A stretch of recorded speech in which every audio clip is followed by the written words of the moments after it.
Oke, baik Bapak Ibu. Mari kita mulai kegiatan diseminasi kita hari ini. Kita santai aja ya, karena hanya pemahaman modul saja tentang budaya positif. Sebelumnya, Assalamualaikum warahmatullahi wabarakatuh. Waalaikumsalam warahmatullahi wabarakatuh. Oke, terima kasih Bapak Ibu yang telah hadir pada kesempatan hari ini, yang telah memenuhi undangan saya melalui WA ya, walaupun tidak secara resmi. Mudah-mudahan tidak mengurangi rasa hormat dan takjub saya kepada Bapak Ibu guru semuanya. Baik Bapak Ibu guru, pada kesempatan hari ini saya akan memberikan sedikit pemahaman tentang budaya positif yang telah saya pelajari ketika pendidikan guru penggerak. Oke, perkenalkan fasilitator saya dalam pendidikan guru penggerak, Ibu Emis Yuhana. Beliau berasal dari Lamongan, kemudian diutus oleh Kemendikbud untuk menjadi fasilitator di BGP, yaitu Balai Guru Penggerak Provinsi Banten. Kemudian Bu Ade Siti Haryanti, beliau adalah latar belakang seorang praktisi pendidikan, seorang dosen di Universitas Indra Prasasti atau Unindra, dan saya secara pribadi Wardi sebagai calon guru penggerak angkatan 7 dari SMK Negeri 2 Kabupaten Tangerang. Baik Bapak Ibu, ada pertanyaan pemantik yang akan memberikan stimulan pada Bapak Ibu tentang apa itu budaya positif. Oke, baik Bapak Ibu, ada yang tahu budaya positif itu apa? Menurut Bapak Ibu? Nggak ada yang tahu? Bebas ya, silakan. Kalau menurut saya, Ya, saya bilang. Ya. baik, nama saya Indah. Kalau menurut saya budaya positif itu berarti kebiasaan baik yang harusnya sudah dilakukan. Oke, kebiasaan baik yang sudah atau yang pernah atau sering dilakukan. Ada yang lain Bapak Ibu? Ada yang lain? Ada yang lain? Budaya positif. Mungkin kita pernah mengartikan arti budaya itu sendiri. Budaya biasa kan kalau kita diartikan setiap hari itu adalah sesuatu yang telah melekat atau kebiasaan-kebiasaan yang selalu dilakukan secara berulang-ulang. Mungkin itu yang sering kita lihat ya. Nah, budaya positif itu adalah nilai-nilai keyakinan dan kebiasaan-kebiasaan di sekolah yang berpihak kepada murid, dapat berkembang kepada pribadi yang kritis, penuh hormat dan bertanggung jawab. Ya, nanti ketika kita melaksanakan budaya positif di sekolah, harapan kita adalah mudah-mudahan siswa-siswi kita ini menjadi siswa-siswi yang mempunyai pola pikir yang kritis, ya, kemudian punya hormat, ya, baik sesama yang tua ataupun yang muda. Begitu juga memiliki rasa tanggung jawab terhadap apa yang menjadi konsekuensi yang telah mereka sepakati. Oke, untuk selanjutnya ada pertanyaan pemantik. Ya, Ibu tinggal bilang setuju atau tidak setuju. Yang pertama, hukuman dapat mendisiplinkan anak. Menurut Bapak Ibu setuju atau tidak setuju bahwa hukuman itu dapat mendisiplinkan anak? Setuju. Oke, pertanyaan kedua. Pemberian hukuman dengan hal positif seperti membaca atau membersihkan halaman sekolah dapat meningkatkan disiplin anak. Menurut Bapak Ibu setuju atau tidak setuju? Setuju. Setuju. Yang ketiga, memberi penghargaan dapat meningkatkan motivasi belajar anak. Setuju atau tidak setuju? Setuju. Oke, nanti ini akan kita bahas ke depannya ya, kira-kira jawaban Bapak Ibu ini sesuai tidak dengan materi atau pemahaman modul tentang budaya positif. Baik, ada perubahan paradigma. Ini adalah salah satu studi kasus ya untuk mengontrol diri kita sendiri. Di sini ada sebuah, anggap di antara teman guru-guru yang di sini ya, di samping kanannya misalnya ada yang sebagai A atau yang satu lagi sebagai B. Nah, jika di antara salah satu di antara Bapak Ibu mengepalkan misalnya sesuatu yang sangat berharga, baik itu misalnya pokoknya yang paling berharga lah, atau tulisan ataupun itu emas misalnya, atau perhiasan ataupun sesuatu yang sangat berharga. Kemudian teman di kanan atau di kiri Bapak Ibu ingin berusaha membukanya, kira-kira Bapak Ibu mau membuka atau tidak kepalan tangan Bapak Ibu? Pertanyaan saya. Ada sesuatu yang sangat dirahasiakan dan itu sangat berharga banget. Kira-kira ketika ada yang mengganggu, teman kita di samping ingin membuka kepalan kita, kira-kira Bapak Ibu mau membukanya atau tidak? Tidak. Berusaha untuk mempertahankan kan? Iya. Ya. Nah.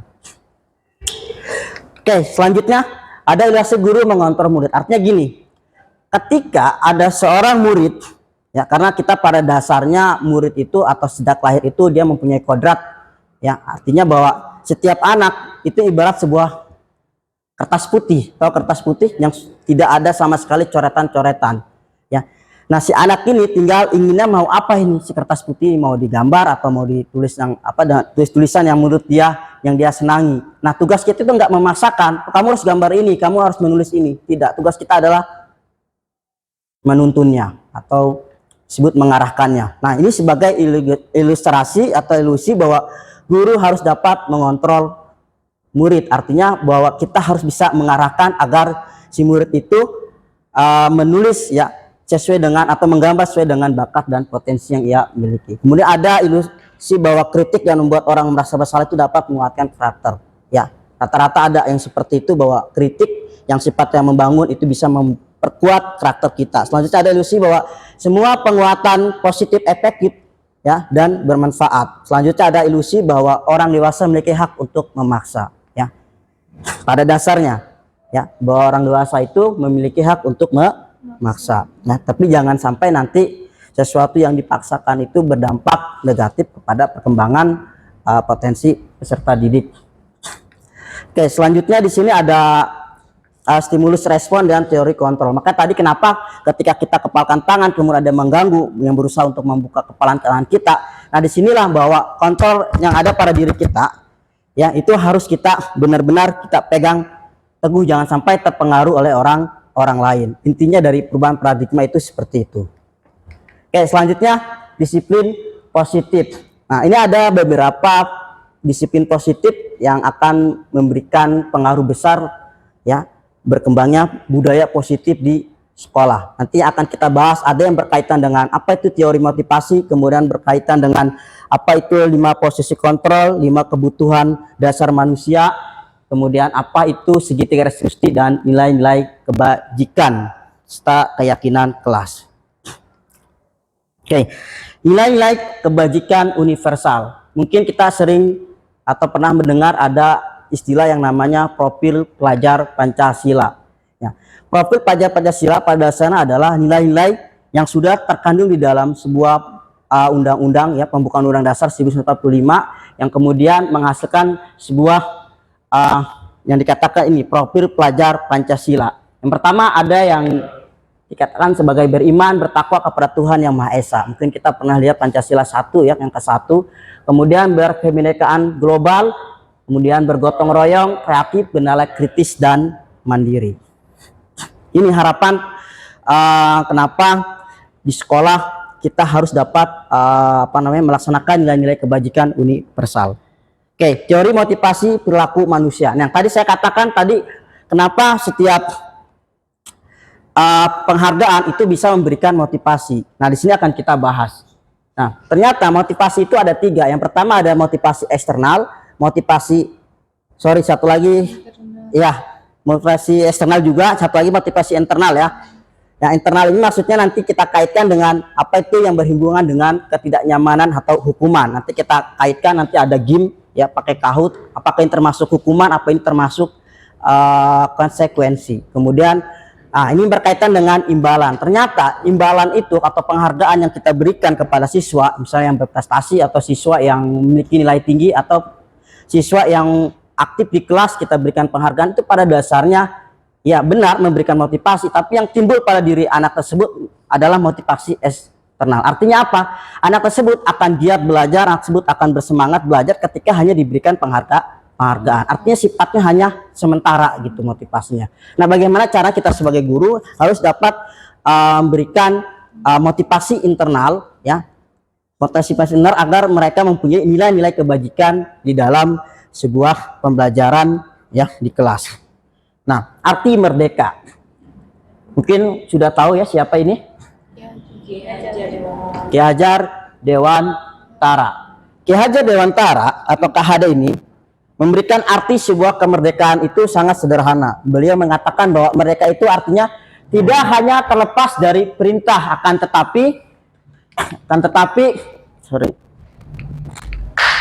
tetapi juga cakap buat memerintah diri sendiri. Bapak kesana aja Pak, nggak kesorot. Pak Ustadz. Oke. Artinya merdeka itu tidak hanya terlepas dari perintah, akan tapi juga cakap buat memerintah diri sendiri. Artinya yang tadi bahwa segala sesuatu itu harus bersumber pada motivasi internal. Jangan sampai kita hanya disuruh orang lain, ya, kemudian kita nurut dan lain sebagainya. Tapi dalam diri kita juga harus mempunyai yang namanya motivasi internal. Agar apa? Ya, agar kita dapat memerintahkan diri kita sendiri. Oke, dihukum oleh penghargaan yang tadi, ya. Penghargaan itu menurunkan kualitas Bapak Ibu. Contoh tadi misalnya kita ada siswa yang berprestasi, kita kasih hadiah dan lain sebagainya. Ternyata kalau kita analisis bahwa penghargaan tersebut bisa menurunkan yang namanya kualitas. Yang kedua adalah penghargaan mematikan kreativitas. Ingat ya, anak kalau sudah dikasih penghargaan pasti dia akan hilang namanya daya kreativitas. Kenapa? Yang tadi saya katakan, dia akan mengandalkan kreativitasnya hanya sekedar jika ada imbalan atau penghargaan dari gurunya. Selanjutnya ada penghargaan mengurangi motivasi intrinsik atau motivasi yang ada pada dalam dirinya. Oke, selanjutnya boleh nanti pakai kahot ya, silakan aja. Ini saya pengen melihat Bapak Ibu mengetahui pemahamannya tentang perbedaan antara hukuman dengan konsekuensi. Ya. Hukuman dengan konsekuensi, nanti baru kita jelaskan apa perbedaannya hukuman dengan konsekuensi. Ya, silakan ini bisa nanti dibuka. Ya, contoh saya mau buka kahot ya. Nah, nanti di sini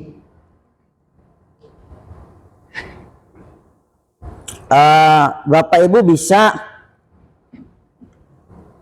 saya review aja. Kalau mau di game mau mau game biar tahu. Ya, pakai kahot titik kahot.it ya, IT ya. Contoh biar tahu deh pemahaman Ibu sejauh mana sih tentang hukuman dengan konsekuensi.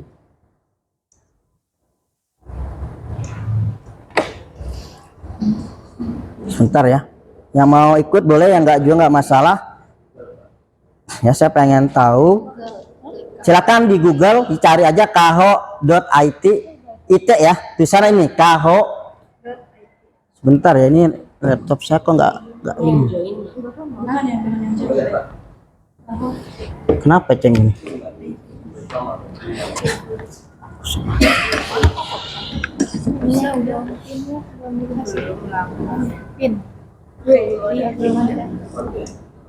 Mati kabelnya.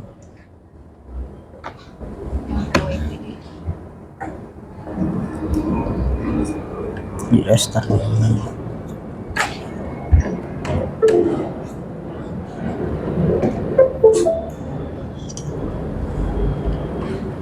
Oke, sudah masuk. Saya pengen tahu pemahaman Bapak Ibu tentang apa itu hukuman dan konsekuensi. Ini ada beberapa contoh pelanggaran-pelanggaran yang sering kita lihat di sekolah ya. Oke, ini sandinya silakan 7908876.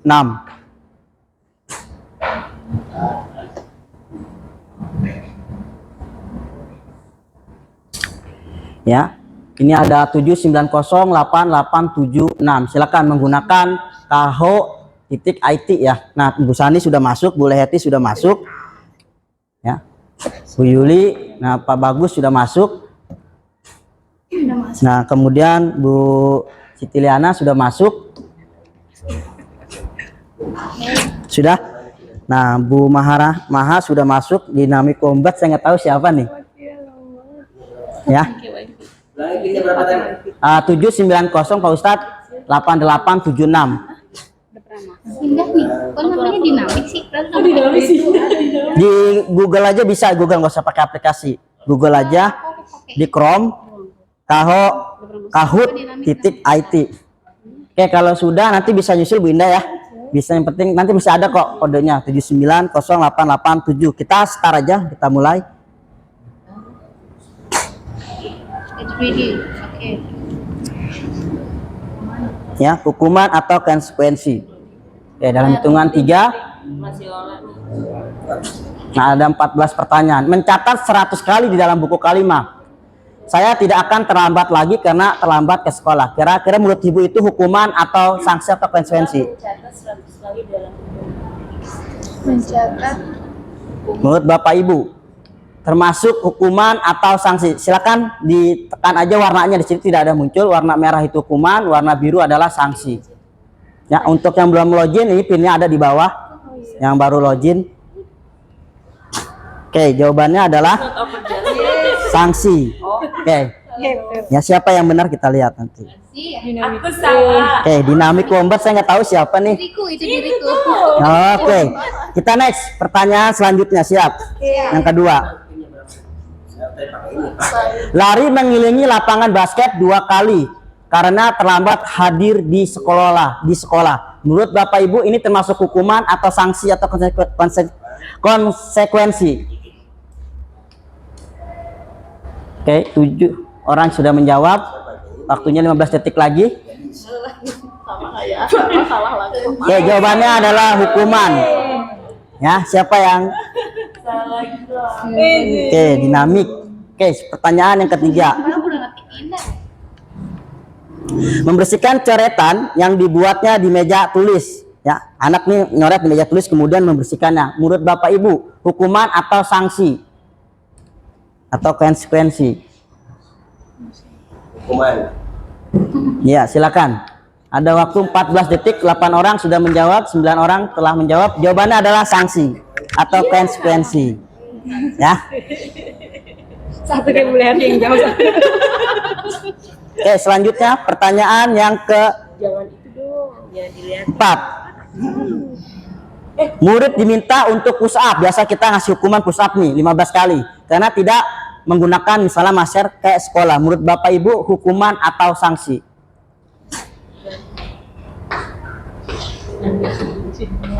Kelamaan nih, kira-kira. 10 orang menjawab, 15 detik lagi. Aduh, ini mati. Hukuman. Oke, jawabannya adalah sanksi atau konsekuensi. Oke, ada 4 orang yang benar. Oke, selanjutnya menggantikan kertas tugas teman yang telah dicoret-coret. Menurut Bapak Ibu hukuman atau sanksi?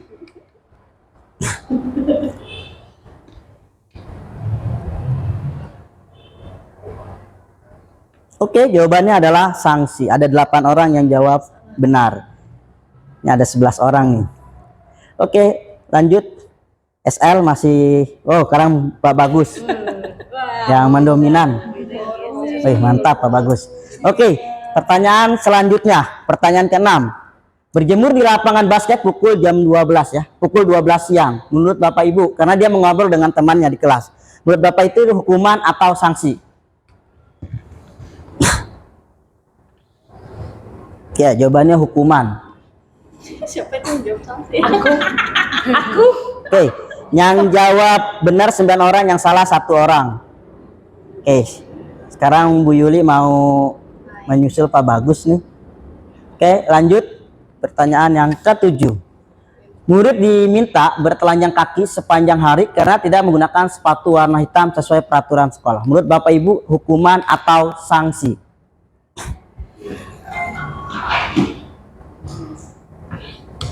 Tuh, mati terus kan. Oke, 8 orang telah menjawab, 9 orang telah menjawab. Kemudian jawabannya adalah hukuman, ya.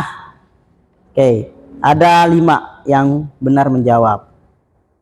Oke, masih Pak Bagus yang dominan. SL mau menyusul nih. Oke, pertanyaan selanjutnya. Pertanyaan yang ke-8. Berdiri di depan kelas sambil mengangkat kaki 1 karena tidak menjawab atau tidak bisa menjawab pertanyaan. Menurut Bapak Ibu, hukuman atau sanksi? Salah jadi imam. Iya. 9 orang menjawab. Jawabannya adalah hukuman. Ya. Jawabannya hukuman. Nah, ini nggak connect ini. Oke, pertanyaan kita lihat dulu siapa yang peringkat pertama masih SL. Mantap. Siti Liana. Ya, beda 100 tipis dengan sama Pak Bagus. Oke, pertanyaan yang ke-9. Masih ada, Beb. Tenang. Membersihkan tumpahan air di meja tulis karena tersenggol pada saat belajar. Menurut Bapak Ibu, hukuman atau sanksi?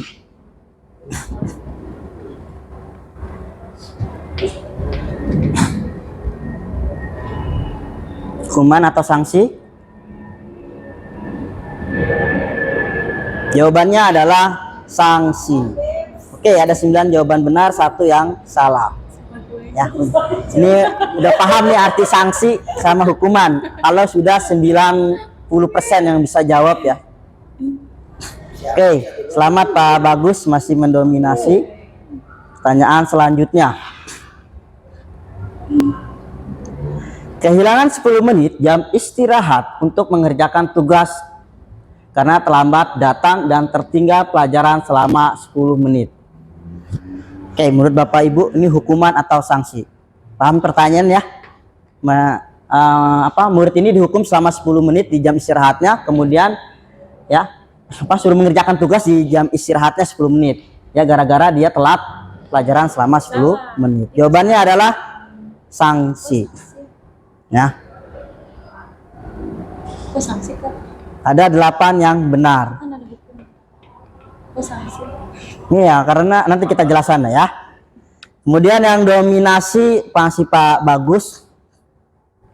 You're the champion.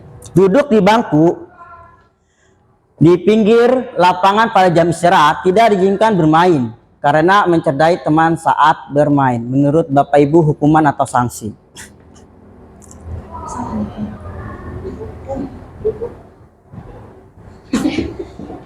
Hukuman atau sanksi Ibu Bapak? Oke, jawabannya adalah sanksi dan 6 orang menjawab salah. Siapa yang dominan? Oke, Pak Bagus masih mendominasi ya. Iya, Pak Bagus baru datang juga. Iya, baru datang ya. Pertanyaan yang ke-12, ada 2 pertanyaan lagi. Mudah-mudahan bisa menyusul Pak Bagus nih. Ya, agar pemahaman tentang hukuman dan konsekuensi ini bisa dipahami dengan baik. Terlambat hadir di pembelajaran dan diminta tinggal 15 menit sesudah kelas usai untuk membahas ketertinggalan pelajaran. Ini hampir mirip pertanyaan tadi istirahat nih. Menurut Bapak Ibu, hukuman atau sanksi?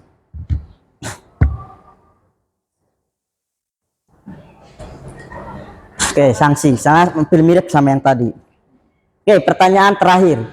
Satu siapa yang dominasi? Oke, Pak Bagus udah 9.600 poinnya.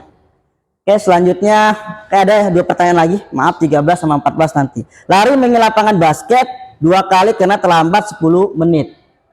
Pelajaran PJOK. Menurut Bapak Ibu hukuman atau sanksi? Ini jelas sudah ya.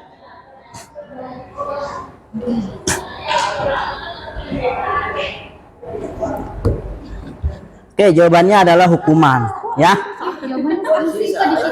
Di sini salah, Kak. Jawabannya adalah sanksi, sorry. Lari mengi lapangan basket 2 kali karena terlambat 10 menit, ya kena sanksi dia. Enggak, dia kena hukuman, Iya, kena. bukan sanksi. Selanjutnya. Oke, Pak Bagus masih mendominasi dan ini yang terakhir. Membersihkan toilet atau water closet atau WC sekolah karena mematahkan pensil kawannya. Nah, ini jelas sudah. Jawabannya adalah Apa ini? oke, 18 detik lagi.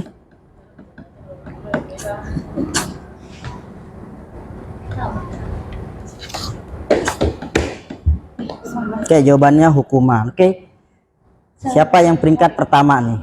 Oh, bagus. Tapi kayaknya nggak ada di sini saya peringkatin ya. Cuma tadi kita sudah tahu siapa yang peringkat pertama. Oke, 3 Dynamic Wombat peringkat ketiga. Yuli, Bu Yuli dan Pak Bagus peringkat pertama ya. Karena kita sepakat nggak ada hadiah ya.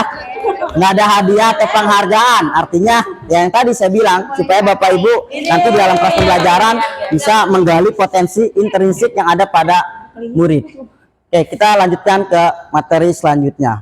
Nah, perbedaannya apa? Nah, oke, ini perbedaan hukuman konsekuensi. Yang saya garis bawah sih sebenarnya untuk konsekuensi itu intinya anak itu tertanam pada jiwanya itu adalah nilai-nilai kebajikan. Contoh tadi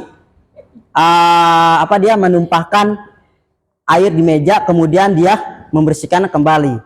Nah, artinya apa? Artinya di dalam dirinya apa nilai kebajikan yang ditanam? Rasa tanggung jawab. Terus apa lagi? Ada. Ya, intinya itu kalau saya memahami ya arti perbedaan hukuman konsekuensi. Ya. Pokoknya ada nilai kebajikan yang ada pada diri anak yang ditanamkan, itulah disebut dengan konsekuensi. Oke, selanjutnya kita ke materi restitusi. Ini penting sekali ya, tingkatan dari hukuman. Tingkatan dari hukuman adalah tadi konsekuensi, tingkatan dari konsekuensi ada restitusi. Karena apa? Di restitusi inilah nanti kita dapat menyelesaikan masalah di mana masalah itu diselesaikan sendiri oleh murid. Paham Ibu ya? Contoh dia melanggar tata tertib di sekolah, datang terlambat. Ya, tapi anak tersebut ya dia memahami bahwa dia itu salah gitu. Nah, dan dia ingin memperbaikinya ke depan. Itulah yang disebut dengan restitusi. Jadi ada solusinya loh, ada penyelesaian masalahnya gitu loh. Tapi ketika kita memberikan hukuman kepada anak, kadang-kadang kok kamu melanggar lagi hari ini, kamu lagi datang telat, kamu lagi. Karena apa? Karena pemahaman terhadap restitusinya belum ada, belum ditanamkan gitu, kepada peserta didik. Ya, itu yang saya tangkapi tentang restitusi itu sendiri. Ya, ini mungkin nanti bisa dibaca ya perbedaan antara hukuman, konsekuensi dan restitusi. Yang tadi saya katakan restitusi itu dia bisa memecahkan masalah, dipecahkan oleh dia sendiri dan mengakui kesalahannya dan dia mau perbaiki sendiri. Itu disebut dengan restitusi, sehingga dia dikatakan sebagai identitas yang sukses. Tapi kalau hukuman, ya anak itu akan merasa dirinya itu merasa gagal ya, karena dihukum terus setiap hari, merasa dirinya itu selalu salah ya. Oke, selanjutnya kita bentuk keyakinan kelas. Nah, ada beberapa pertanyaan yang mungkin sering kita pernah tanyakan ke peserta didik ya. Mungkin ini hanya memperkuat saja pemahaman kita. Yang pertama ya, mengapa sih tidak peraturan saja, mengapa harus keyakinan kelas? Bapak Ibu tahu nggak peraturan dengan keyakinan kelas? Tadi sudah katakan kalau keyakinan kelas yang dihasilkan apa? Nilai-nilai kebajikan universal. Ya. Nah, mengapa kita memiliki peraturan harus menggunakan helm bila mengendarai kendaraan roda 2? Nah, ini kan peraturan. Pertanyaan saya, keyakinan apa sih yang terbentuk di dalam kita menggunakan helm? Helm jaga keselamatan. Nah, jaga keselamatan. Itulah yang disebut dengan keyakinan kelas. Karena kemarin saya ditanya sama teman saya, kok dari rumah cuma 500 meter pakai helm? Saya tanya, helm itu mau jauh mau dekat harus dipakai. Kenapa? Karena tadi untuk keselamatan. Itu nilai kebajikan yang kita tanam, yang disebut dengan tadi restitusi itu atau keyakinan kelas. Yang kedua, mengapa kita memiliki peraturan 3M? Mungkin tahu ya, 3M menggunakan masker, mencuci tangan dan menjaga jarak 1,5 meter. Ini kan peraturan ya yang tertulis ya. Tetapi nilai kebajikan apa yang dimunculkan di dalam poin kedua ini? Kesehatan ya. Nilai kebajikan adalah nilai-nilai kesehatan. Yang ketiga, mengapa kita memiliki peraturan harus datang tepat waktu pada saat mengikuti pelatihan ya. Ada yang tahu apa nilai kebajikannya? Disiplin. Nah, itulah Ibu kenapa kita harus buat atau membentuk keyakinan ke kelas. Itulah bedanya ya antara keyakinan kelas dengan peraturan. Paham ya Bapak Ibu ya? Ya, mudah-mudahan ini menjadi budaya positif di SMK Negeri 2. Oke, selanjutnya. Lah kok kosong slide-nya? Oh, ternyata ada di sini nggak muncul. Oke, kita lanjut aja. Ini pakai animasi ya. Peraturan dan keyakinan kelas. Tadi nilai-nilai yang terkandung ya. Selalu kembalikan buku ke tempatnya. Ini nilai kebajikan yang ditanamkan. Rasa tanggung jawab, kemudian dilarang mengganggu orang lain, rasa Nilai kebajikan yang ditanamkan adalah menghormati orang lain. Kemudian hadir di sekolah 15 menit. Ya, ini nilai kebajikan adalah menghormati orang lain dan berkomitmen. Selanjutnya dilarang melakukan kekerasan. Ya, nilai kebajikan adalah keselamatan dan menghormati orang lain. Dilarang menggunakan narkoba. Tadi adalah kesehatan, sama tadi menggunakan masker. Bergantian atau menunggu giliran. Ya, sama nilai kebajikan adalah menghormati orang lain dan bersabarkan antri. Kemudian gunakan masker, tadi sudah kita coba bahas ya, nilai kesehatan dan keselamatan jiwa. Jangan berlari di kelas atau koridor. Inilah keselamatan dan keamanan ya. Jadi paham Ibu ya, peraturan dan keyakinan kelas itu sangat berbeda sekali. Kalau keyakinan kelas ya itu nanti rasa tanggung jawab, motivasi intrinsiknya ya mereka akan timbul. Kalau saya misalnya menganggap ini, nanti bisa dikatakan orang yang tidak bertanggung jawab dan lain sebagainya. Itulah yang dikatakan sebagai keyakinan kelas. Oke, selanjutnya ada 5 kebutuhan dasar manusia yang perlu Bapak Ibu pahami untuk memenuhi siswa-siswi kita ini ya, kebutuhan di kelasnya itu terpenuhi. Bahwasanya Ki Hajar Dewantara mengatakan bahwa pendidikan itu harus berpihak pada peserta didik. Nah, untuk berpihak pada peserta didik maka harus kita penuhi kelima kebutuhan dasar manusia ini. Yang pertama ada belonging. Tahu belonging? Cinta kasih, rasa kasih sayang. Ingat, anak kadang-kadang itu di dalam proses pembelajaran itu butuh yang namanya sentuhan. Jangan sampai dicuekin. Bu, saya nggak bisa ini. Lah, kamu mah dari dulu juga udah nggak bisa. Ya, benar nggak? Nah, coba disentuh apa nak yang nggak bisa. Tuh. Nah, itulah rasa cinta kasih kita terhadap anak. Ya. Kemudian ada yang disebut dengan power. Power itu kekuatan atau penguatan. Terkadang ada anak yang maaf, dia punya masalah dengan teman di bangkunya atau teman sekelasnya lah, ya sering ribut dan lain sebagainya. Terkadang anak itu pengen curhat kepada kita gitu loh. Pak, si A misalnya selalu ngejek saya, dia misalnya maaf secara fisik dia punya yang namanya kekurangan. Nah, sebenarnya pada saat dia curhat itu dia ingin memiliki yang namanya kekuatan. Maka kita harus kasih kekuatan itu kepada anak tersebut. Ya, jangan sampai nanti mentalnya down dan dia keluar dari sekolah. Selanjutnya ada freedom, ini kebebasan. Ingat, pada dasarnya kata Ki Hajar Dewantara, anak itu pengennya bebas, benar nggak? Kadang mungkin kita lihat di kelas anak itu sering jalan-jalan, mungkin gaya belajarnya kinestik ya. Jangan dimarahin Bapak Ibu, biarkan mereka memiliki kebebasan gitu loh. Kalau ada yang tiduran, kira-kira gimana? Juga kebebasan nggak? Ya ditegur, diingatkan bahwa ya sekolah itu kan bukan tempat tidur gitu loh. Nah, tetapi kebebasan ini ingat, kita sebagai guru adalah sebagai among, artinya kita harus menuntun, mengarahkan dia agar kebebasan itu terarah. Gitu loh, terarah. Misalnya sekarang zaman digitalisasi semuanya bisa diakses oleh anak. Tapi kalau kita nggak bisa mengarahkan, bisa jadi nilai-nilai budaya orang luar negeri itu bisa masuk ke Indonesia secara cepat. Contoh misal gaya ke Korea-Koreaan, yang suka drakor mungkin paham ya. Banyak sekali budaya drakor yang ditiru oleh orang Indonesia. Itu akibat apa? Akibat kebablasan seorang guru tidak mengarahkan atau menuntunnya, menuntun murid kita gitu. Karena pada dasarnya tadi sudah saya katakan ya, anak itu sejak lahir itu sudah mempunyai kodrat dan alamnya itu sendiri ya, kodrat zaman dan alam itu sendiri kata Pak KHD ya. Mudah-mudahan itu menjadi pemahaman filosofinya menjadi pemahaman pada diri kita. Selanjutnya ada fun. Ingat, anak-anak tuh pengen senang ya. Jadikan di dalam kelas itu pembelajaran yang well-being student, pelajaran yang menyenangkan ya. Contoh misalnya tadi kita pakai game kahot ya. Ya mungkin sekarang sudah banyak Bapak Ibu yang menerapkan game kahot di kelas-kelasnya, tujuannya untuk memberikan kebahagiaan kepada peserta didik. Karena tujuan pendidikan Indonesia itu adalah memberikan kebahagiaan yang sepenuhnya kepada peserta didik. Ingat itu Bapak Ibu. Jangan sampai anak tertekan. Ya rata-rata itu anak yang nggak masuk sekolah itu rata-rata anak yang tertekan sama Bapak Ibu guru. Dikasih tugas lagi, suruh ngerjain PR lagi, masuk cuma ngerjain tugas. Ngerjain tugas lagi itu tertekan. Ya, coba berikan kebebasan, berikan kebahagiaan.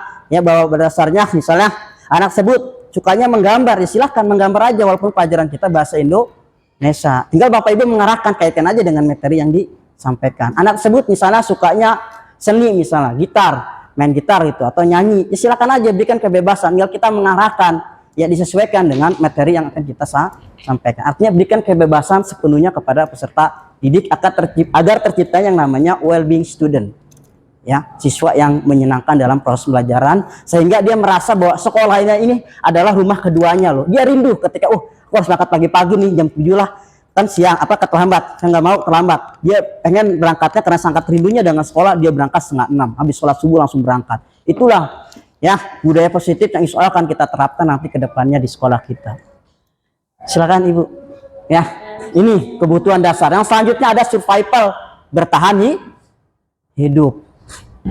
Ya, survival itu bertahan hidup. Contoh, misalnya mungkin, maaf saya juga kalau berangkat sekolah terburu-buru, nggak sarapan dan lain sebagainya. Ya, supaya energik silakan Bapak Ibu ya buat kesepakatan di kelas dalam waktu 10 atau 15 menit yang bawa bekal sarapan silakan dimakan. Silakan saja supaya menambah energi ya anak untuk mengikuti kegiatan pembelajaran kita. Ya, itu tergantung nanti kesepakatan Bapak Ibu yang buat ya. Untuk bertahan ya dalam proses pembelajaran. Oke, itu kebutuhan dasar manusia ya.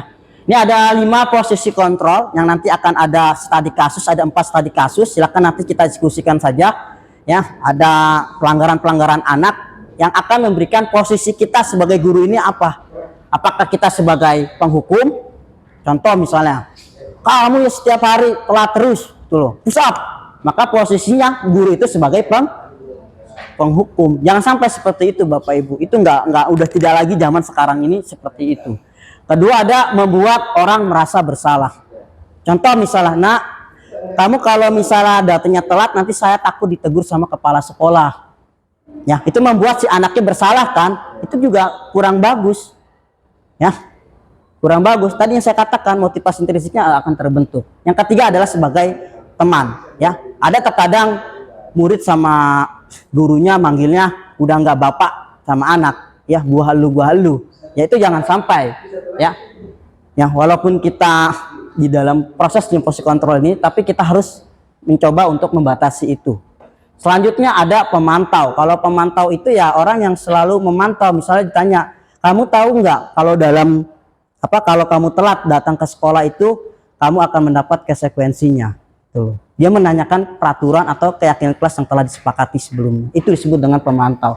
Kalau manajer ini lebih bagus lagi. Ini yang akan diterapkan Bapak Ibu mudah-mudahan kedepannya menjadi manajer dalam proses posisi kontrol di kelas. Contohnya apa? Kalau manajer ini dia memberikan solusi kepada peserta didik, dia tanyakan, ya, kemudian anak tersebut mengakui kesalahannya dan anak tersebut juga akan memperbaiki kesalahannya. Posisi itulah yang disebut dengan posisi manajer. Paham ya Ibu ya perbedaannya semua ini?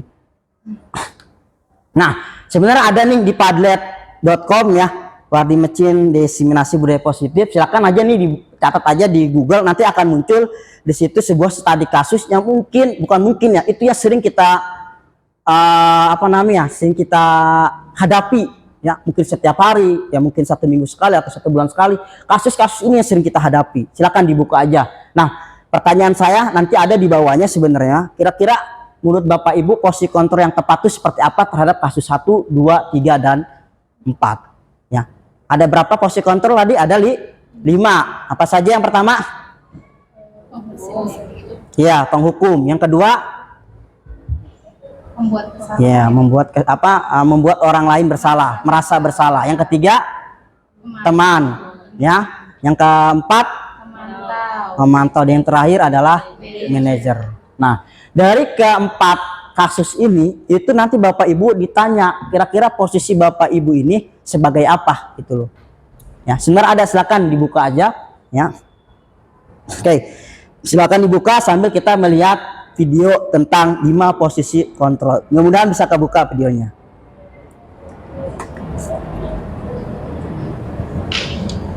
Ini nggak ada ini ya, mic ya, nggak kedengeran ya. Nggak ada suara ya. Oke, nggak apa-apa, dari sini ada bacaannya ya. Sebenarnya ada posisi kontrol yang ada pada kaji kasus yang tadi saya berikan kepada Ibu ya, karena ini saya tadi nggak pakai mic, nggak pakai sound system ya, dan terhalang bluetoothnya sama ini.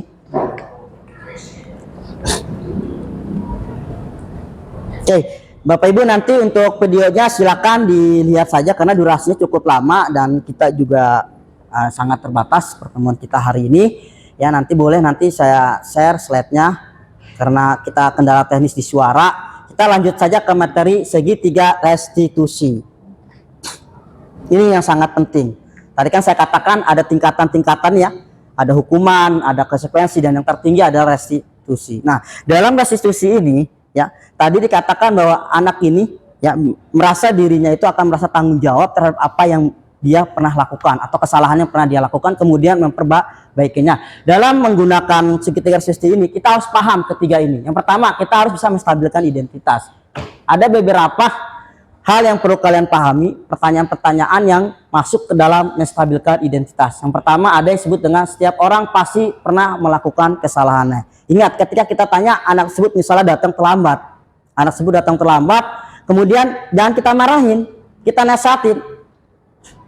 nasihatin, kemudian kita berikan pernyataan nih, setiap orang nak pasti mempunyai kesalahan. Artinya dia menyadari, oh iya, setiap orang pasti punya kesalahan, karena kita tahu bahwa manusia itu tidak luput dari salah. Yang kedua, kamu bukan satu-satunya yang pernah melakukan ini, hampir sama maknanya. Itu menstabilkan identitas. Oke, selanjutnya kita harus paham yang namanya validasi kebutuhan. Ingat, setiap anak yang bermasalah, ya baik di dalam kelas ataupun anak-anak yang bolos, sebenarnya kita tidak tahu kebutuhan anak itu di kelas itu seperti apa sih. Makanya kita perlu ada yang namanya validasi kebutuhan. Silakan tanyakan dengan pertanyaan-pertanyaan ini. Ya, adakah pernyataan-pernyataan ini atau pertanyaan? Adakah cara yang lebih efektif untuk mendapatkan apa yang kamu butuhkan? Ketika misalnya anak tersebut jarang kita perhatikan, kita cuek gitu. Kita cuekin lah. Ya, sedang ada anak salah satu yang kita perhatikan gitu loh. Nah, pasti dia akan terlihat gitu loh di setiap kelas itu. Maka perlu kita tanyakan ke anak tersebut yang kita cuekkan apa kebutuhan yang mereka butuhkan. Kemudian kamu tentu punya alasan mengapa melakukan itu. Ingat tadi kita punya konsep 5 dasar kebutuhan manusia. Ingat, tanyakan itu saja 5 itu. Yang terakhir ada menanyakan keyakinan. Ya, menanyakan keyakinan ini adalah untuk apa tadi? Ya, untuk menimbulkan rasa tanggung jawab atau menanamkan rasa tanggung jawab kepada peserta didik, dan anak atau peserta didik tersebut mau memperbaiki apa yang pernah ia lakukan atau kesalahan yang pernah dia lakukan. Ya, silakan. Oke, selanjutnya saya akan membahas keterkaitan antar modul ya, karena ini penting. Kenapa sih saya mengikuti guru penggerak? Apa sih guru penggerak itu dan apa peranan fungsinya? Selanjutnya apa kaitannya dengan budaya positif guru penggerak itu? Nah, kalau saya lihat berdasarkan dari beberapa modul, karena saya sudah 2 bulan Oktober, November, Desember, karena Oktober di akhir bulan, saya telah mempelajari tentang 4 modul. Yang pertama modul 1.1 tentang filosofi pemikiran Ki Hajar Dewantara. Yang tadi saya sudah sampaikan bahwa anak itu sejak lahir atau kodratnya adalah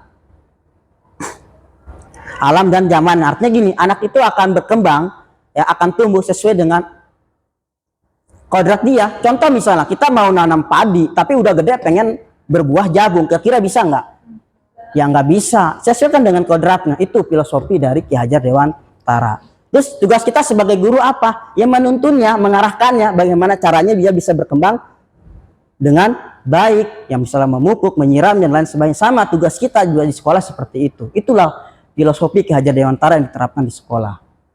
Kemudian ada modul 1.2 nilai dan peran guru penggerak. Ya, kaitannya dengan pertama, nilainya ada berpihak pada peserta didik atau murid. Ingat, jangan sekali-sekali kita ego terhadap mata pelajaran kita, ya. Yang tadi saya katakan setiap hari ngasih tugas. Ya, cobalah kita berpihak kepada murid, kira-kira maunya anak itu di kelas seperti apa gitu loh. Selama saya mempelajari modul ini, anak itu saya beri kebebasan. Contoh misalnya praktek gambar teknik. Dulu sebelum saya mengenal modul ini, anak itu selalu saya tekankan, kamu harus bisa gambar ini. Kamu harus bisa gambar ini. Pokoknya harus bisa. Tapi ketika saya sudah mengetahui tentang modul 1.2 ini, nilai guru penggerak yang berpihak pada murid ini, anak saya beri kebebasan. Silakan cari gambar sesuai dengan apa yang kamu sukai. Gambar dengan menggunakan software AutoCAD, saya bilang. Silakan, ya. Boleh dari internet atau dari lingkungan sekitar kalian, atau boleh dari modul-modul yang saya berikan. Silakan, boleh. Saya nggak menekan kalian harus gambar ini, harus bisa ini. Nah, dari situlah anak mulai berkembang. Akhirnya saya apa? Akhirnya dari situ saya ngasih nilai, ada yang nilai 100, ya, ada feedback yang positif gitu loh ke perkembangan secara mental dan psikis anak itu sendiri kalau kita memberikan kebebasan kepada anak gitu. Bapak Ibu mungkin belum pernah di rapat ngasih nilai 100 ya? Belum?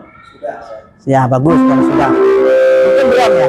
Karena mungkin alasannya terlalu sempurna, karena sempurna milik Allah Subhanahu wa taala. Tapi saya berani ngasih nilai 100 karena apa? Ya itu tadi, ketika saya menerapkan modul 1.2 bahwa pembelajaran berpihak pada murid, anakku saya berikan kebebasan dan kita tinggal menuntun dan mengarahkannya saja. Gitu. Dia sukanya apa sih? Gitu. Tapi tidak terlepas dari materi yang kita sampaikan. Ya, itu. Ya, yang saya garis bawahi terhadap modul 1.2. Kemudian peran guru penggerak di sini juga ada, ya. Perannya mewujudkan pembelajaran yang berpusat pada peserta didik juga di sini. Saya lebih cenderung poin ini, nilai dan peran itu ke pembelajaran berpihak pada peserta didik, ya. Tinggal yang sisanya nilai-nilai atau peranannya itu ya tinggal dikembangkan saja nanti ke depannya. Cobalah Bapak Ibu untuk memberikan kebebasan ke peserta didik. Oke, selanjutnya ada visi guru penggerak di modul 1.3. Dari sini saya bisa memahami bagaimana caranya saya bisa membuat sebuah visi sesuai dengan apa yang menjadi kebutuhan siswa di kelas. Ya, mungkin kemarin saya melihat Bu Gultom di seminarnya, di inisiasinya tentang visi gitu. Ternyata visi itu kalau kita lihat itu dari hal yang terkecil dulu. Dari di kelas dulu nih, kita buat visi nih. Kebutuhan anak itu apa sih? Nah, kebutuhan itu nanti kita buat visi. Nah, nanti kebutuhan visi di kelas itu nanti kita jadikan sebagai visi di jurusan. Nanti jadi jurusan dari visi sekolah. Ya. Nah, itu kita lihat dari kebutuhan dari peserta didik. Ya, ada tahapan-tahapannya sebenarnya dalam menyusun visi guru penggerak ini. Ada yang disebut dengan metode inquiry, ya, dengan menggunakan tahapan bagja, ya, buat pertanyaan, kemudian ambil pelajaran, ya, kemudian gali impian, ya, kemudian Y-nya itu mungkin nanti bisa dicari lah bagja itu apa, ya, dan A-nya itu misalnya dia eksekusi, ya, bagja itu nanti berkaitan dengan eksekusi. Oke, modul yang tadi terakhir kita bahas adalah 1.4, ya, berkaitan dengan budaya positif. Ya, semuanya saling berkaitan. Kenapa saling berkaitan? Ya, karena nanti ujung-ujungnya ada ini. Kita harus bisa menciptakan yang namanya profil pelajar Pancasila. Tadi sudah saya jelaskan. Ujung-ujungnya dalam keempat modul ini adalah ingin menciptakan nilai-nilai kebajikan yang tertera pada profil pelajar Pancasila. Oke, kita lanjutkan. Nah, ini ada aksi nyata saya sudah buat di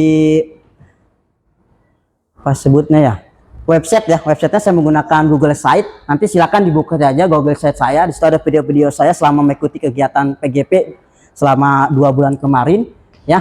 Ada di situ, nanti Bapak Ibu bisa melihat aksi nyata saya di modul 1 ini, yaitu modul 1.1, 1.2, 1.3 dan 1.4. Situ sudah ada. Oke, ini refleksi. Saya mohon di antara Bapak Ibu ingin menyampaikan refleksi, silakan nanti direkam, Pak Aceng, direkam untuk refleksinya. Yang nanti saya gabungkan dengan rekamannya. Pertanyaan refleksi yang pertama adalah hal baru apa yang mengubah paradigma Bapak Ibu, ya, atau Anda atau saya. Kemudian apa yang didapatkan dari desiminasi ini. Ini penutup, ya, Bapak Ibu. Kemudian perasaan apa yang muncul selama mengikuti sesi ini, pembelajaran ini atau desiminasi ini. Kemudian setelah perasaan, peranan Among seperti apa yang akan Bapak Ibu terapkan, ya, selama mengikuti desiminasi ini di kelas nanti. Yang terakhir, kira-kira Bapak Ibu, ya, akan menjadi Among seperti apa yang telah mengikuti desiminasi ini. Ya, apakah hanya membiarkan, apa menuntun atau mengarahkan, ya, atau yang lainnya gitu, sistem Amongnya. Kan sistem Among itu kalau nggak salah, kalau kita melihat 3 apa sebutnya saya, yang ke Hajar Dewantara itu, masih ingat nggak? Yang pertama ada Tuturi Handayani sistem Amongnya. Yang kedua Ingarso Mangunkusumo. Yang ketiga Ingmadya Mangunkarsa. Bener nggak? Suludo atau Mangunkarsa. Ya, saya takut terbalik, nanti tolong diluruskan. Ya, 3 Among itulah nantinya akan menjadi panutan kita dalam proses merefleksikan kegiatan desiminasi kita pada hari ini. Oke, silakan Bapak Ibu merefleksikan. Setelah itu baru kita sesi tanya jawab, ya, 2 atau 3 orang. Ada nggak perasaan atau hal baru yang telah didapatkan. 2 aja juga cukup. Ya, terserah Bapak Ibu mau memberikan refleksi seperti apa. Biar saya tahu feedbacknya selama diseminasi itu. Mungkin Bapak Ibu masih bingung, ya, atau mungkin sudah paham. Nah, pahamnya sampai di mana gitu? Tolong direfleksikan. Oke, silakan. Ada 1 atau 2 orang. Ya, Insya Allah cukup waktunya. Silakan, ada yang mau memberikan Bu Indah ya, silakan. Ada mic-nya ya? Tadi ada mic-nya kalau nggak salah. Ya, udah kedap-kedip belum mic-nya? Oh sudah, ya sudah. Silakan Bu Indah. Oke, dari desiminasi kali ini yang saya dapatkan itu adalah pemahaman bahwa perbedaan peraturan dan keyakinan kelas ya. Jadi saya baru paham setelah ikut desiminasi ini. Dan untuk kedepannya insya Allah lebih akan coba aplikasi langsung ke kelas, begitu aja sih Pak. Oke, baik Bu Indah. Yang lain ada selain materi tentang hukuman, ya, penghargaan, ya, kemudian konsekuensi dan restitusi. Yang lainnya ada, Miss Lili, Pak Bagus, Pak Ustadz, oh, Bu Gultom. Oke, silakan. Assalamualaikum warahmatullahi wabarakatuh. Waalaikumsalam warahmatullahi wabarakatuh. Luar biasa ini seminar kali ini kita dapat banyak ilmu ya Bapak Ibu ya. Untuk saya sendiri, kalau melihat semua yang sudah dipaparkan, sepertinya kayak mengaca diri sendiri gitu ya. Saya ini selama ini ternyata rada-rada guru yang sedikit bisa jadi menzolimi siswa ini sepertinya gitu. Kalau udah melihat apa yang sudah dipaparkan sama Pak Wardi, sebagian besar bisa jadi kita ini sebagai guru banyak memberi materi, memberi catatan, terus memberi tugas-tugas begitu ya, tanpa kita tahu sebenarnya apa sih yang diinginkan siswa, kebutuhan apa yang dia perlukan sebenarnya begitu untuk bisa berkembang, untuk bisa mengeksplor potensi dirinya seperti itu ya. Jadi yang kita lakukan selama ini seperti menuang air di dalam gelas kosong begitu ya. Iya. Penuh, tumpah, isi tumpah. lagi, tumpah, Gelasnya isi lagi, bocor. tumpah begitu. Jadi tidak ada yang mengendap. Jadi potensi anak jadi tertutupi begitu. Nah, mudah-mudahan dari apa yang sudah disampaikan, saya maupun ibu-ibu, bapak-bapak sekalian, kita bisa mengevaluasi, merefleksi begitu, untuk menjadi ya guru-guru hebat yang lebih baik untuk diri sendiri, juga untuk perkembangan siswa-siswa kita semua gitu. Karena guru itu tidak hanya mengajar, tapi guru juga harus tetap belajar begitu. Terima kasih Pak Wardi. Oke, Sukses terima kasih Bu selalu. Gultom telah memberikan penguatan kepada kita tentang kebutuhan anak sebenarnya seperti apa ya, agar anak juga dapat berkembang dengan baik ya. Mungkin ini sesi terakhir adalah sesi tanya jawab. Sebelum kita tutup, silakan Bapak Ibu mungkin ada yang belum dipahami atau ingin ada unek-unek yang mungkin belum tersampaikan ya, silakan. Atau mungkin ada kasus-kasus di sekolah atau di kelas ya, yang membuat ibu pusing ya menghadapi anak yang kelakuannya tidak pernah berubah, silakan ditanyakan ya, silakan kita diskusi saja. Saya nggak mengguru ya, ini penyampaian membagi apa yang pernah saya dapatkan selama pendidikan guru penggerak ya Bapak Ibu, supaya kita terbuka mindset kita, paradigma kita terhadap materi-materi yang tadi telah kita sama-sama pahami. Oke, silakan boleh 2 atau 3 orang untuk sesi terakhir tanya jawab.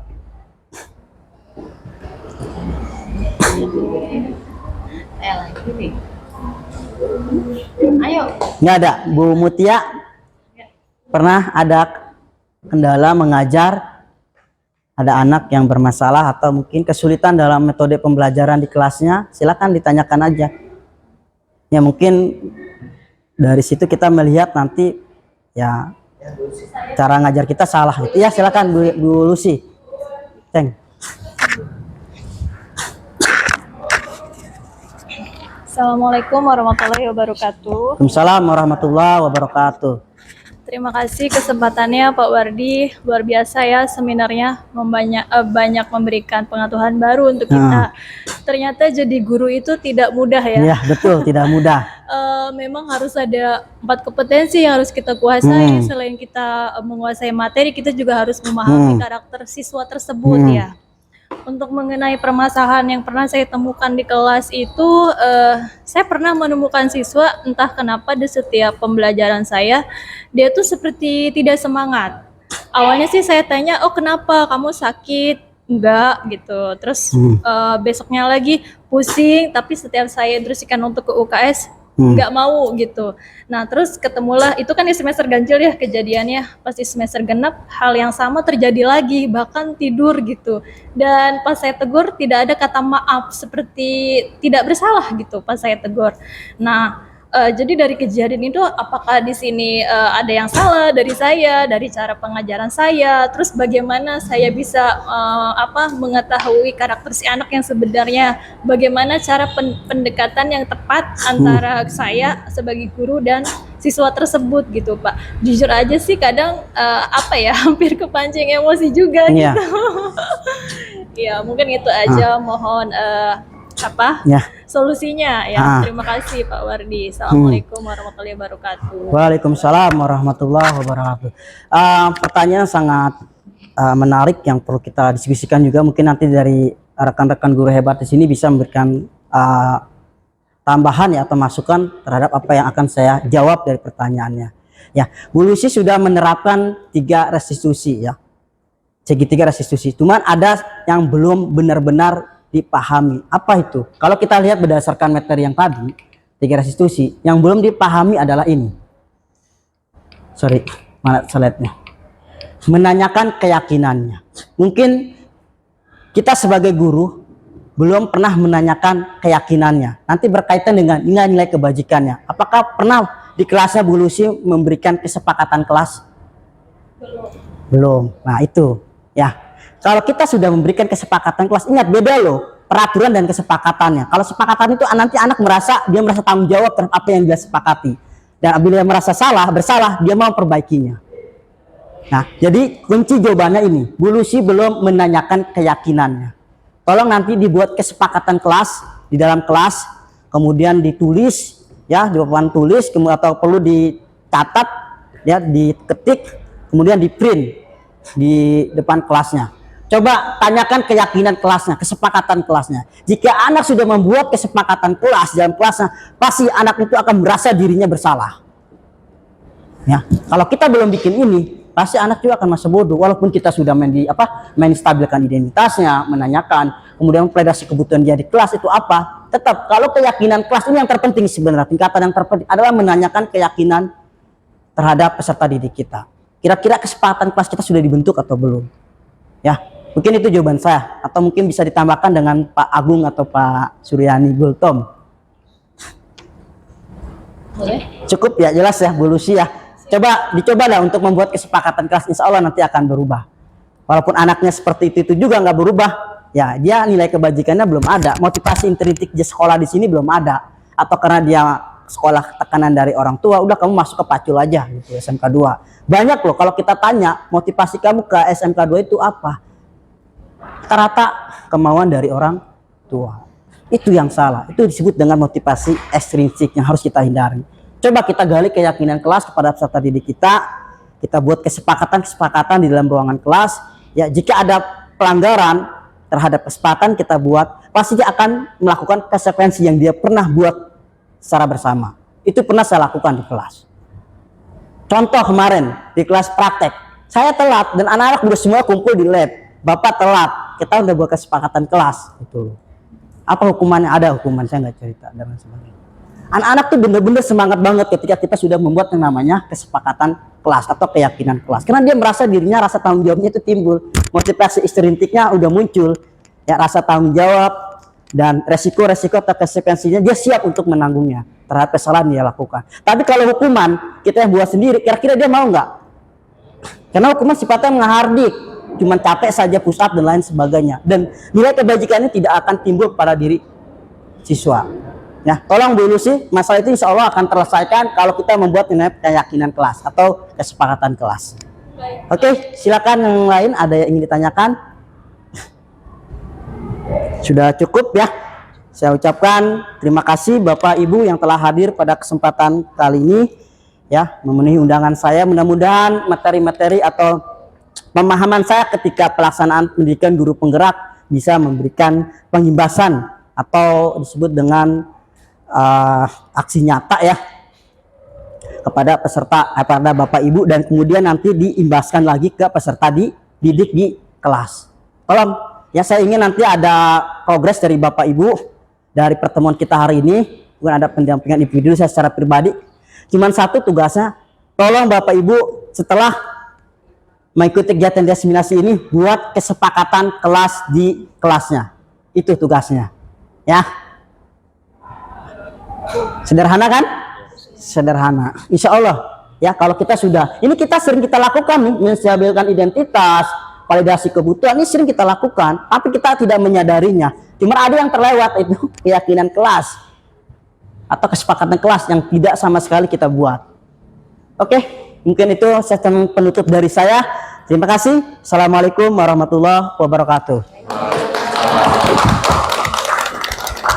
Selanjutnya silakan Bapak Ibu dimakan, diminum, nanti kita sesi foto bersama. Wis, mantap banget. Samatin ya. Ya Pak, makasih Pak.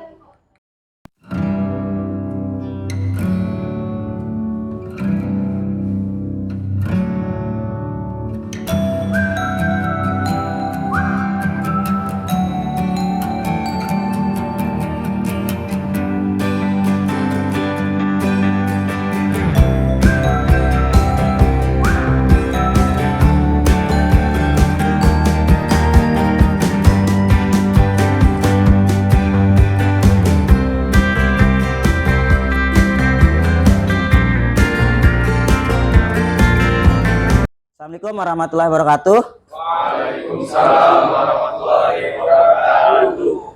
Oke, alhamdulillah pada kesempatan hari ini kita bertemu lagi di pelajaran gambar teknik manufaktur. Sebelum kita mengawali kegiatan KBM kita di semester genap, kita buat kesepakatan kelas, kemudian harapan dan hambatan selama kemarin di semester ganjil. Ya, sebelum kita membuat kesepakatan kelas, saya memberikan sedikit tentang apa itu pembentukan keyakinan kelas ya. Oke. Keyakinan kelas itu nanti berkaitan dengan budaya positif yang akan menghasilkan sebuah kebiasaan peserta didik ya, kalian ya, untuk melakukan hal-hal yang bersifat positif ya, untuk kemajuan dan keberhasilan proses pembelajaran. Kalau kita lihat di sini nilai-nilai keyakinan itu adalah nilai-nilai keyakinan dan kebiasaan-kebiasaan di sekolah yang berpihak kepada murid dan dapat berkembang secara kritis, penuh hormat dan bertanggung jawab. Intinya nanti kalian harus menghormati dan bertanggung jawab terhadap apa yang membuat menjadi kesepakatan kelas kalian. Itu disebut dengan budaya positif. Nah, awalnya berasal dari disiplin ini. Oke, nanti akan didapat sebuah keyakinan ke kelas. Kemudian ada nilai kebajikan, karena pada dasarnya keyakinan kelas itu beda dengan hukuman. Kalau keyakinan kelas itu nanti berkaitan dengan nilai-nilai kebajikan yang dihasilkan. Contoh misalnya kamu datang telat. Nah, nilai kebajikan apa? Pertama, nggak bertanggung jawab terhadap kesepakatan yang telah disepakati. Yang kedua apa? Tidak disiplin. Itu ya, nilai-nilai kebajikan. Nah, nilai kebajikan ini nanti dikaitkan dengan profil pelajar Pancasila yang 6 ini ya. Ada berkebinekaan global, bergotong royong, kreatif, bernalar kritis, dan mandiri, dan beriman bertakwa kepada Tuhan yang Maha Esa dan berakhlakul mulia. Oke, nanti kita bentuk keyakinan kelas ya. Mengapa harus ada keyakinan kelas? Nanti berkaitan dengan nilai-nilai kebajikan yang dihasilkan. Beda halnya dengan kita mengendarai sepeda motor. Ada yang bilang untuk mati lalu lintas, tapi pada dasarnya mengendarai sepeda motor memakai helm itu adalah untuk menjaga keselamatan. Nah, keselamatan itulah yang disebut dengan nilai kebajikan. Ini salah satu contohnya. Kemudian peraturan 3M ini kesehatan, nilai kebajikannya. Kemudian datang tepat waktu tadi nih untuk mengikuti pelatihan atau pembelajaran kita secara praktek. Ini ada nilai kebajikannya, ada kedisiplinan. Nah, sekarang kita buat keyakinan kelas. Di saya ada 3 buah stick note atau post-it ya. Silakan nanti ditulis ya. boleh ini nanti dibagikan masing-masing, silakan di estafet masing-masing satu dapat warnanya yang berbeda ya. Jadi 3 warna ya, silakan di estafet. Kemudian saya menyediakan pulpen ya, bagi yang nggak bawa pulpen, khawatir di tasnya tidak ada pulpen atau di kantungnya ya. Ini juga silakan nanti dibagikan aja 3 masing-masing ya. Kemudian nanti diisi lembaran warna kuning itu kesepakatan, kemudian harapan warna pink muda, dan hambatan warna pink tua ya. Silakan dipercepat atau dibuatnya di ini apa? Biar cepat ya. Maaf, sini sudah dapat semua. Nah, ini kita bagi-bagi lagi, saya bagiin aja deh biar cepat ya. Ini nanti ke belakang ya. Oke, bagikan satu-satu. Ini nanti ke belakang.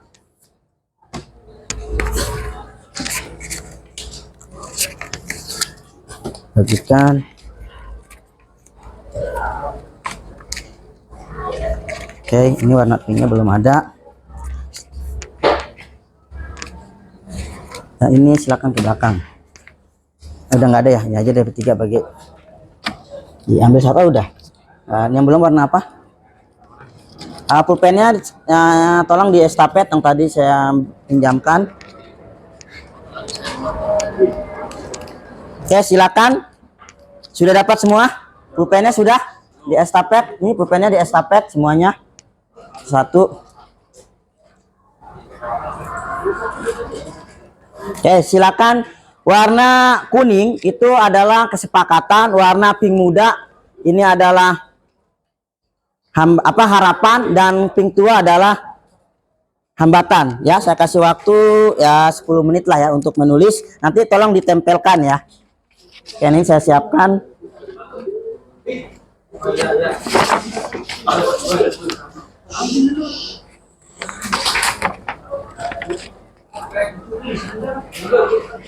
Pulpennya di estafet saja yang nggak bawa. Ada 12 lusin. Silakan di ya. Warna pinknya ya. Oke, warna pink. Nanti dikumpulin kayaknya. Silakan ditulis nanti.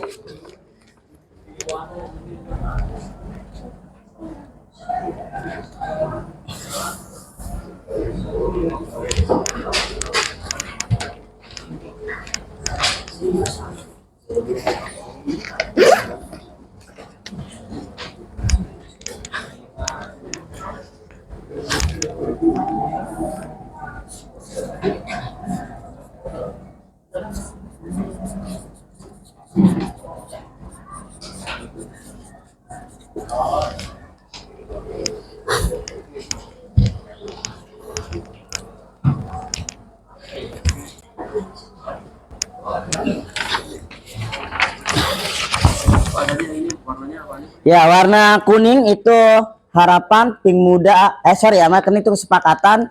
Yang pink muda adalah harapan, dan yang pink tua itu yang warnanya agak merah, itu adalah hambatan. Ditulis aja di atasnya. Ya, di atasnya harapan. Kalau bisa tulis namanya ya, biar nanti tahu harapan kamu apa sama keyakinan kelasnya.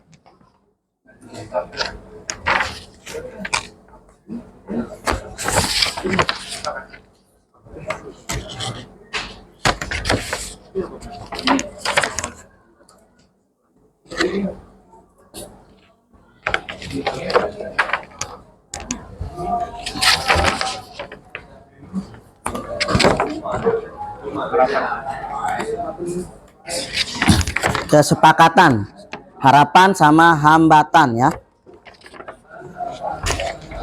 Ya.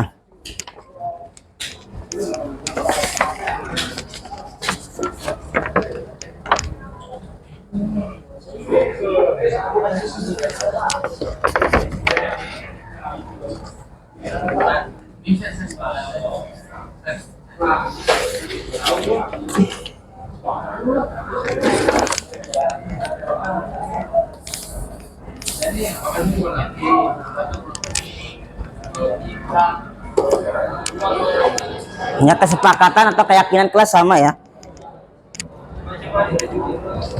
Oke, ini kan ada warnanya ya. diisi, silakan. Yang kuning keyakinan kelas atau kesepakatan kelas ya. Yang ini sorry, warna pink muda ini adalah harapan. Pink tuanya ini hambatan.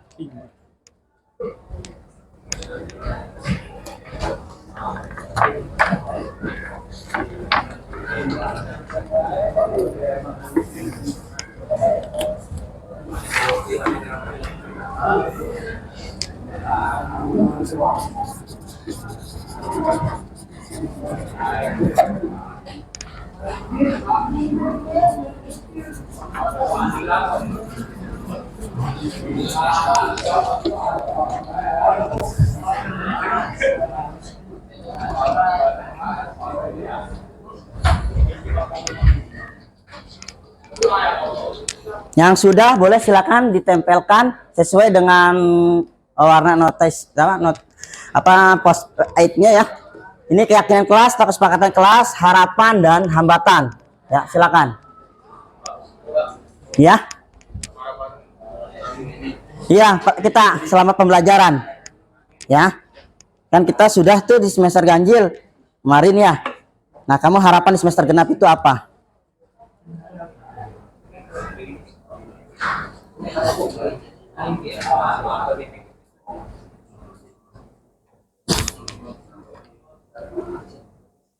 Yang sudah silakan ke depan ditempelkan sesuai dengan nama di depan. Ya, ada keyakinan kelas atau kesepakatan kelas, harapan dan hambatan.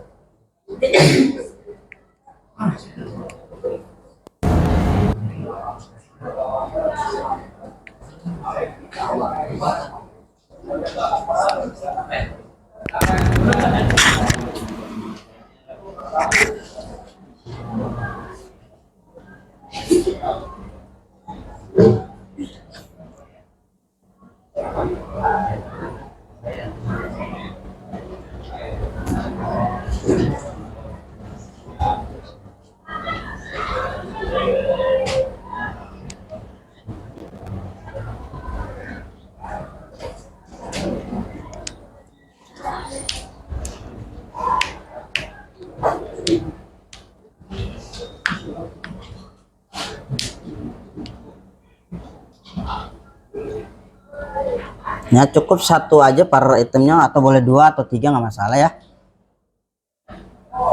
Harus post it-nya ya.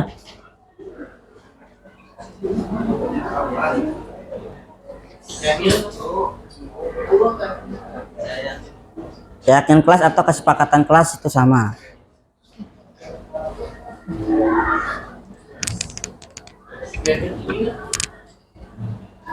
Ya. Kalau sudah silakan ke depan.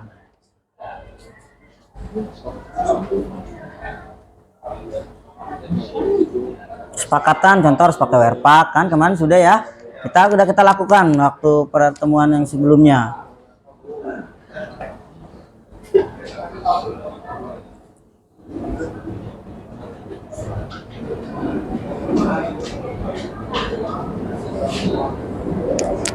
Yang sudah silakan ke depan ditempelkan. Ya, silakan. Yang sudah.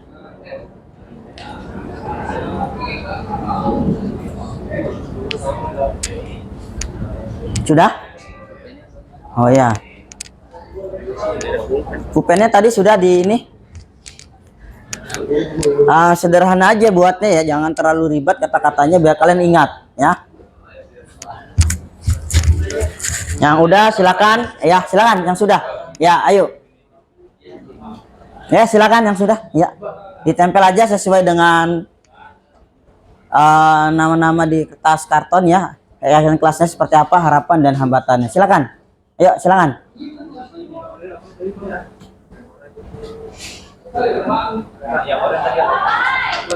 Ya, silakan ayo.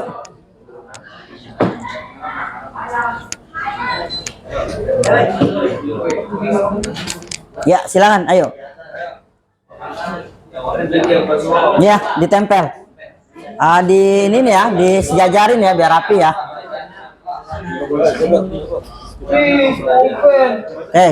silakan keyakinan kelas dulu atau siapa dulu mau hambatan nggak salah ya, disejajarin.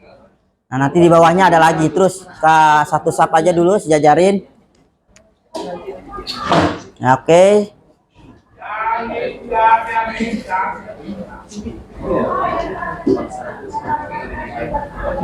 Ya, boleh nanti di ya. Silakan.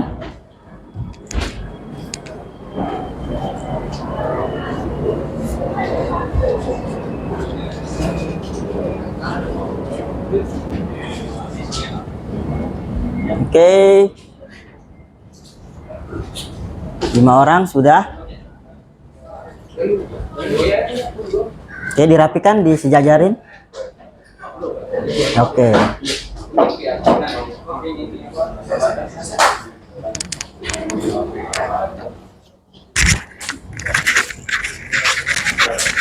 Oke, silakan.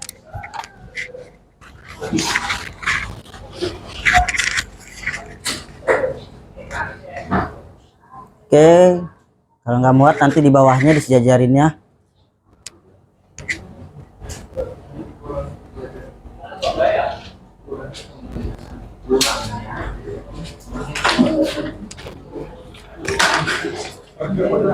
Oke, yang lainnya silakan.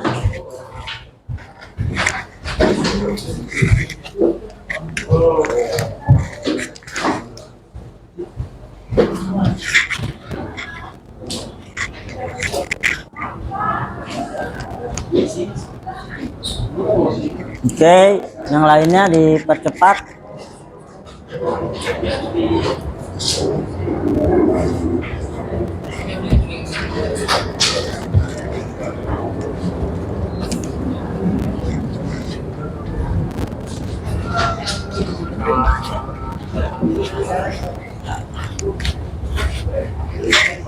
Oke, yang lainnya yang belum.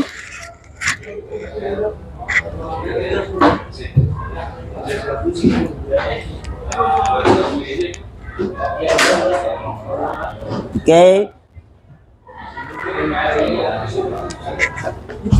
Sudah semua? Oke, yang belum. Ya, ditunggu. Ya, di poin-poinnya saja ya, jangan terlalu panjang-panjang kata-katanya biar kita mudah mengingat. Contoh, ruang belajar harus bersih. Nah, kan singkat.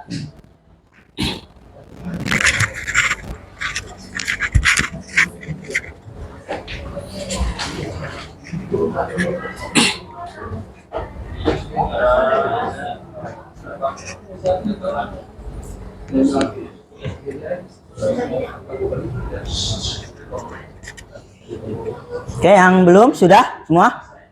Ya, silakan yang belum sisanya. Ya.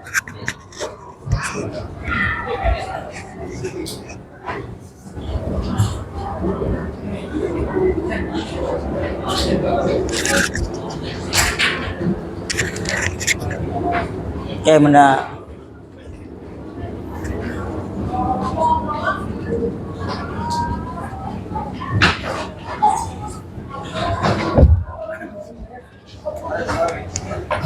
Oke, silakan.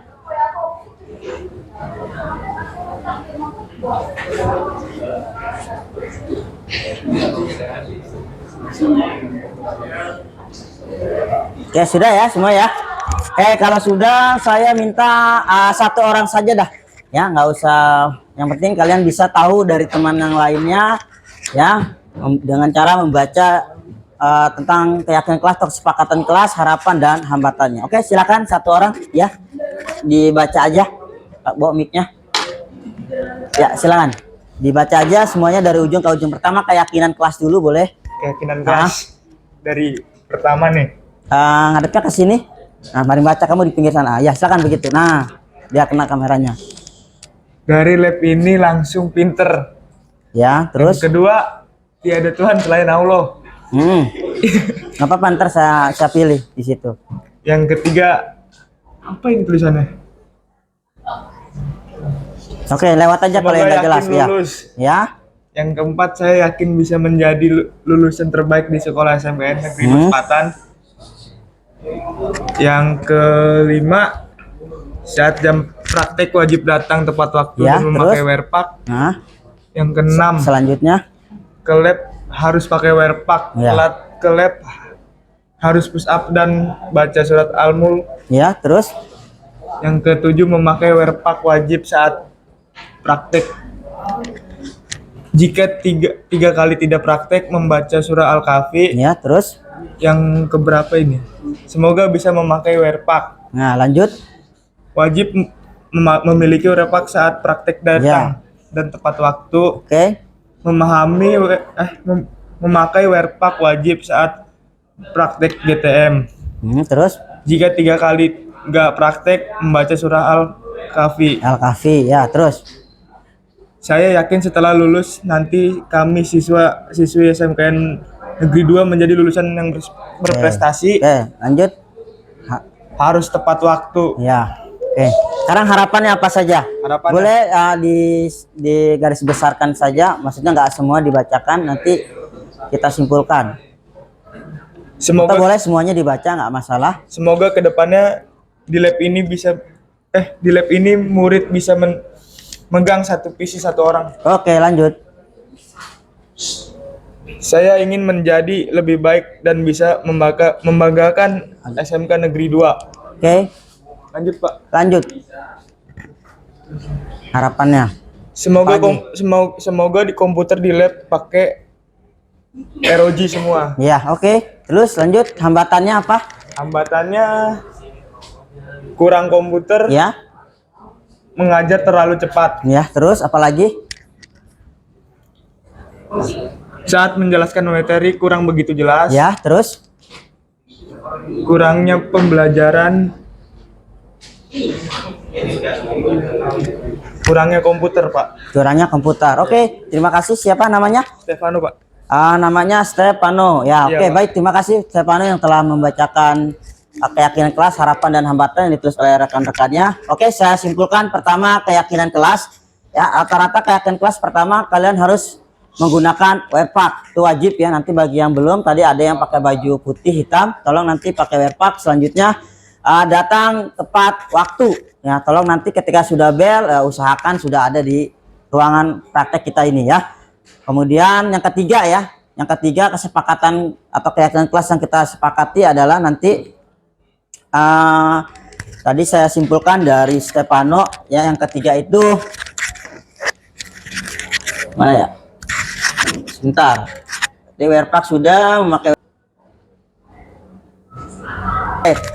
Jika 3 kali masuk berturut-turut, 3 kali masuk tanpa wear pack ya, nanti ada kita sepakati ada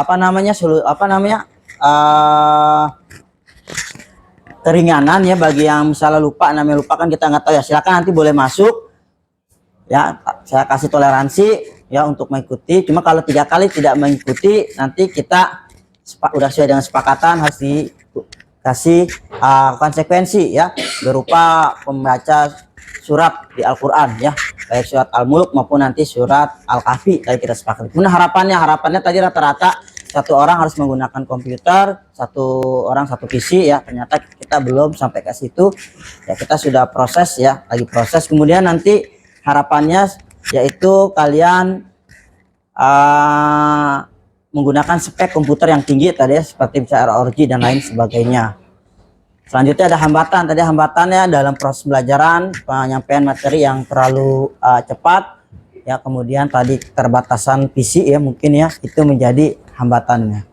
Oke, terima kasih anak-anakku yang telah memberikan keyakinan kelas, harapan dan hambatan. Mudah-mudahan ini menjadi proses pembelajaran kita menjadi lancar, tertib ya, sesuai dengan apa yang menjadi kesepakatan kelas. Oke, terima kasih. Assalamualaikum warahmatullahi wabarakatuh. Waalaikumsalam warahmatullahi wabarakatuh. Oke,